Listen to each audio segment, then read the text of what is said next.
Memóriase un maestro. Damián, después de haber obtenido el título de docente de educación secundaria, en la Escuela Superior de Maestros, Simón Bolívar, en La Paz, fue destinado junto a su esposa, también, de profesión maestra de secundaria, a la provincia Sud Yungas de este departamento, específicamente a la mina Chogya, que está a los pies de la cordillera Mururata, de clima subtropical, para realizar sus 2 años de provincia. Como parte de su labor educativa, coordinó con su director de colegio y gerente de la mina, hacer una visita a este lugar, junto a los estudiantes varones del último año. Se preguntarán, ¿por qué solo varones? La razón es que por tradición está prohibido en todas las minas el ingreso de mujeres, porque según ellos, ahuyentan al diablo, que habita en ese lugar. Por eso, al ingresar al lugar, le rinden culto a este ser, que ellos le llaman el tío. Esta mina consta de varios pisos hacia arriba y hacia abajo. En la mina, debido a su gran tamaño, se hace necesario el uso de medios de transporte como vagones que se mueven a gran velocidad con energía eléctrica. De ese modo llegaron hasta las profundidades de la mina, a donde solo se accedía caminando. El peligro les acechaba a cada momento, debido a los derrumbes, que si uno no se fija por donde camina, puede caer al abismo. Todo es húmedo y hay agua escurriendo por las paredes de la mina, el piso está mojado y se hunden los zapatos, pero lo más insoportable del lugar es el olor a wolframio. Los trabajadores perforan las paredes masticando coca y por el calor intenso lo hacen vestidos solo con pantalones, botas y casco. Muchos de los estudiantes se admiraron de ver a sus padres trabajando en esas condiciones. Uno de ellos les dijo: «Jóvenes, no sean como yo, ustedes estudien y sean profesionales. Sé que como minero voy a morir con mal de pulmón, aunque por el momento no puedo negar que me pagan bien». Para Damián esta vivencia fue inolvidable. Al retornar observaron la naturaleza, el monte, el río de aguas cristalinas, fauna y flora de todo tipo, pero en especial un animalito muy extraño. Su nombre es Hidra, pero verlo de muy cerca sabiendo que es venenoso, fue genial. Era muy pequeño y con sus tentáculos, se movía dando volteretas. Entonces, estando sentado sobre un árbol caído y en medio del monte, reflexionó sobre la enseñanza teórica que aburre, en las aulas cerradas a los educandos, desde nivel primario hasta nivel universitario. El estudiante se olvida a las pocas horas, lo que ha escuchado de su profesor o de su docente universitario, que se explayan hablando con palabras rebuscadas o excesivamente técnicas. La única forma de aprendizaje donde el estudiante recuerda aún siendo adulto, es haber vivido el tema. Lamentablemente muy pocos lo entienden así, y el estudiante se transforma en un objeto o una grabadora, que no involucra sentimientos del momento y contexto vivido. Corría el año 1994. Entonces, Damián escogió trabajar en la modalidad de educación de adultos hasta su jubilación, debido al horario nocturno, ya que paralelamente era médico, titulado de la Universidad Mayor de San Andrés de la Paz. Es así, que durante el día se desempeñaba trabajando en un hospital, pero a sugerencia de su querida esposa María, decide presentarse al concurso de méritos y defensa de proyecto, para el cargo de primer director distrital de Educación de La Paz. Damián, con cierta incertidumbre, presentó su documentación, realizando una larga fila, con cientos de postulantes. Sin embargo, él se presentó con la idea de cambiar este sistema educativo tradicional. También observó que la Federación de Maestros estaba en contra de la nueva Ley de Educación 1565, e instruyó a sus afiliados a no presentarse a dicho concurso. Damián no les obedeció. El día de la defensa, Damián ingresó a los ambientes de la Secretaría de Educación. Hoy denominado Ministerio de Educación, estaba conformado por un jurado de 6 profesionales, ya que su ficha era uno de los últimos y el ambiente era pesado. pues el jurado demostraba agotamiento y uno de ellos le dijo, que de nuevo trae. Y prosiguió. No estamos para seguir escuchando lo mismo y perder el tiempo. Presente su proyecto. Entonces Damian desarrolló con mucho aplomo y seguridad su proyecto Sistema Modular Integrativo. Para ese efecto había preparado unas láminas didácticas, utilizó su capacidad de síntesis, ya que por entonces no existían las nuevas tecnologías. Con las primeras palabras despertó el interés de todo el jurado, pues nunca habían escuchado de un nuevo modelo educativo. Damián les preguntó, ¿cómo está hoy el sistema educativo nacional? Pues, bien sabemos que el currículo es por materias aisladas, para cada materia un profesor especialista. Estas asignaturas en muchos casos son muy numerosas, pero cada profesor trabaja de esta forma tradicional desde hace muchos años y por tanto son muy reacios al mínimo cambio. Lo peor de todo, es que el aprendizaje es mecánico y memorístico, es bancario, según Paulo Freire, con un profesor al frente, un pizarrón y estudiantes sentados de forma pasiva. Por lo general el sabio es el profesor, a los más antiguos los llaman maestro, y lo ridículo de esto consiste en que cada profesor no debe introducirse en temas de otra especialidad. Ellos lo consideran como una de falta de ética, porque dicen que el profesor es dueño y señor de su materia. También les dijo que el resultado es que a toda una generación los están formando con mentes atomizadas, individualistas y pasivos. Por ello, su propuesta consiste en organizar los temas de acuerdo a un tema motivador, tema transversal o tema problematizador. Por ejemplo, en la escuela hay muchos estudiantes obesos. Esto no está bien, pero a nadie le interesa, menos a las autoridades, siendo que puede acarrear problemas de salud, como la diabetes. Con su propuesta, el profesor de educación física interviene con ejercicios físicos que involucren el bajar de peso. El profesor de matemáticas maneja tablas sobre el índice de masa corporal, peso y estatura de acuerdo con cada edad, realizan cuadros estadísticos. El maestro de ciencias naturales les enseña sobre salud y una sana alimentación.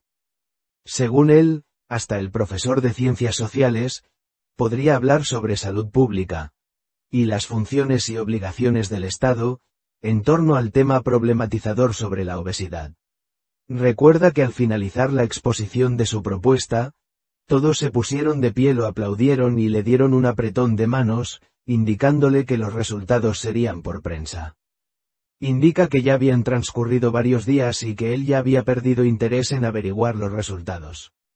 Sin embargo, uno de esos días un colega le dice que por qué no fue a la posesión de su cargo de director distrital de educación, ya que había ganado el primer lugar, y debía presentarse a su fuente de trabajo.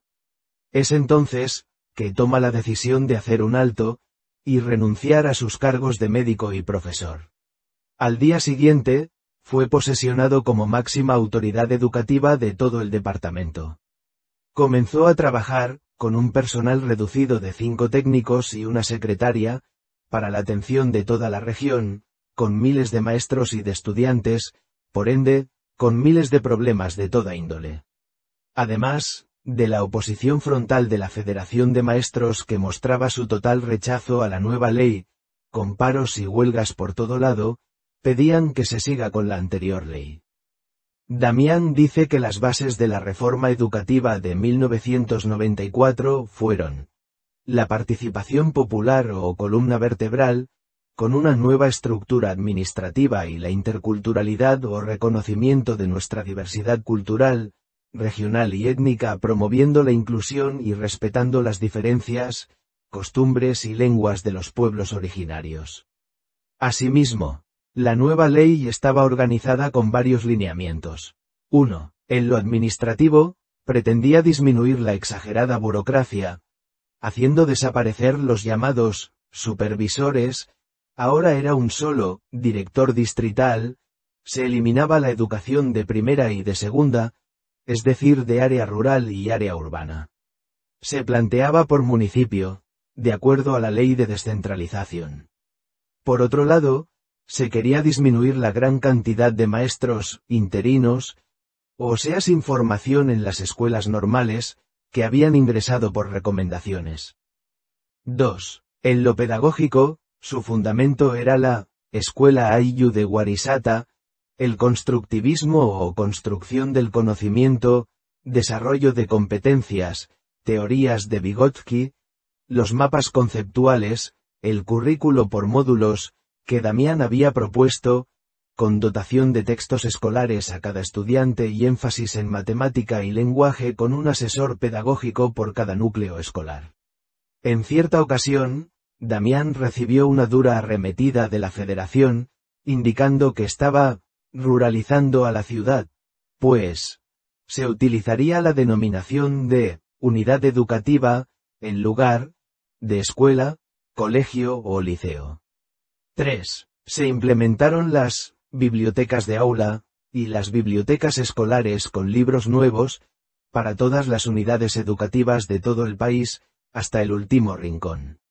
Eran gran cantidad de libros, variedad de folletos, atlas, módulos en idiomas nativos del lugar, etc.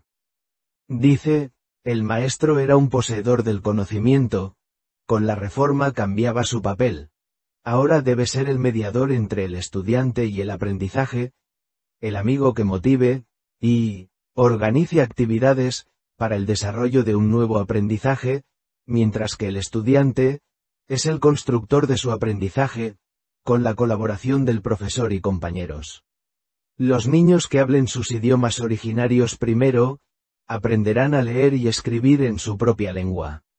Luego, aprenderán el castellano como segunda lengua y en las ciudades también aprenderán las lenguas originarias, además de las extranjeras. De ese modo valorarán las diversas culturas que conviven en nuestro territorio, eso indica Damián. Entonces, para que los maestros comprendan estos lineamientos organizaba jornadas de capacitación para los maestros, su esposa María por su lado apoyaba y colaboraba en la realización de estos lineamientos. Por ese tiempo, María estudiaba en la Universidad Mayor de San Andrés y con sus compañeros más cercanos, organizaron un seminario sobre el constructivismo en el Paraninfo de la universidad, el cual quedó muy pequeño ante la asistencia de muchísima gente. Fue todo un éxito por el interés que despertó en toda la sociedad este nuevo modelo educativo. Damián dice de su esposa que ella se especializó en las inteligencias múltiples del autor Howard Gardner y de esa manera, también colaboró en los seminarios de capacitación.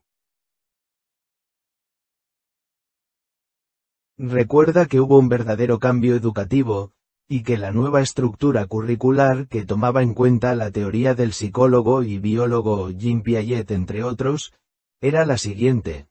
Educación inicial con 2 ciclos preparatorios, la educación primaria que comprendía 3 ciclos, el primero para los aprendizajes básicos, el segundo para los aprendizajes esenciales y el tercero para los aprendizajes aplicados. En tanto que la educación secundaria comprendía 2 ciclos, el primero para el aprendizaje tecnológico y el segundo, para el aprendizaje técnico profesional y científico humanístico. Damián indica que después de un mes, se nombraron directores distritales para la ciudad de El Alto y todas las provincias, él continuó siendo único para la ciudad de La Paz. En la actualidad son 3 directores distritales de educación en esta ciudad, y aún así tienen problemas.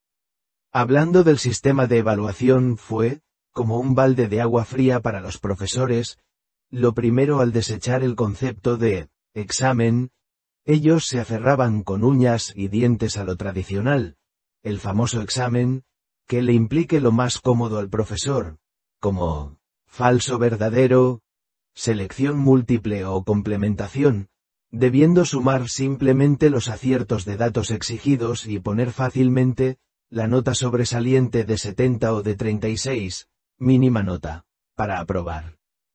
Por otro lado, a todos se los medía con la misma vara, es decir, se les tomaba examen con un único modelo. Tampoco estaba permitido que ingresen los niños con algún tipo de discapacidad auditiva, visual, mental, neurológica y psicomotora. Además, todas las escuelas se transformaban en mixtas, es decir que en un mismo curso estudiarían varones y mujeres. Esto provocó reacciones violentas de profesores, ya que había escuelas y colegios solo de varones, otras solo de niñas, denominados liceos. Incluso hubo el extremo de que se prohibía el ingreso de maestras, por ejemplo, es el caso del Colegio Ayacucho. En cambio, esta reforma educativa proponía una evaluación cualitativa, y no solo cuantitativa, que era la más fácil de aplicar. Esto ocasionó huelga general del magisterio, arguyendo que se les estaba aumentando el trabajo. Es por esto que la Federación exigió el aumento salarial. Al final, después de tanto problema, Damián convocó a reunión de directores, donde ellos mismos propusieron y se comprometieron a utilizar la siguiente escala de calificaciones de 1 a 60 puntos, se mantenía la evaluación tradicional cuantitativa, quedando 10 puntos para evaluación cualitativa denominada desarrollo personal y social, que funcionó por muchos años y que además involucraba varios aspectos como ser, sociabilidad, autoestima, honestidad, solidaridad y responsabilidad. Actualmente, Damián como maestro jubilado se siente feliz y satisfecho por haber sido protagonista junto a su esposa de esa reforma educativa de 1994 y que a su criterio fue mucho mejor que la actual, de la cual prefiere no hablar y que el magisterio parece apoyar, siendo que tiene muchas equivocaciones. Esperando que estas experiencias educativas te hayan servido a manera de reflexión, nos despedimos hasta una nueva oportunidad y gracias por tu atención.